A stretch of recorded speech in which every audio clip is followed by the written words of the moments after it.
Ce document est appelé casier judiciaire. Il permet de distinguer des personnes condamnées une ou plusieurs fois de celles qui n'ont jamais été condamnées.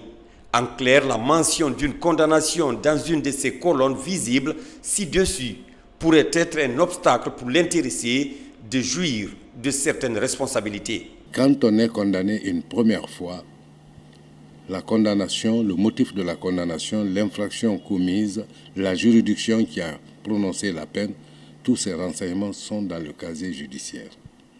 De sorte que, dès sa présentation, l'on sait tout de suite la personne qui en fait l'objet, l'on connaît sa moralité et son comportement dans la société. Quand on est condamné 2 fois, ou plus de 2 fois également, l'on devient récidiviste et la récidive est une circonstance aggravante. Le casier judiciaire est d'une importance capitale dans l'obtention de certains emplois ou l'exercice des fonctions électives. Grâce aux réformes du service de modernisation avec la digitalisation, l'on peut désormais demander et obtenir le casier judiciaire en temps réel. À garantir un accès plus rapide, plus sûr et plus transparent aux informations judiciaires tout en réduisant les délais et en limitant les déplacements souvent contraignants pour nos citoyens. Cette initiative permettra de renforcer la confiance dans notre système judiciaire en améliorant l'efficacité et la sécurité des informations. Avec ce service, les informations complètes de tous les condamnés seront consignées dans une base de données.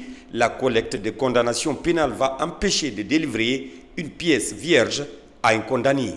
La direction centrale du casier judiciaire ici a sillonné les juridictions de la Basse-Côte pour procéder à des relevés et les centraliser dans une base de données.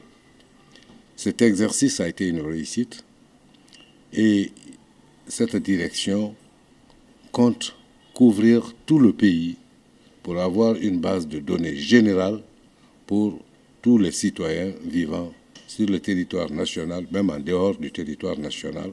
Pour connaître les antécédents judiciaires de chaque citoyen, le ministre de la Justice envisage de proposer à son homologue de la sécurité l'intégration du casier judiciaire dans le lot des dossiers à fournir pour l'obtention des pièces d'identité.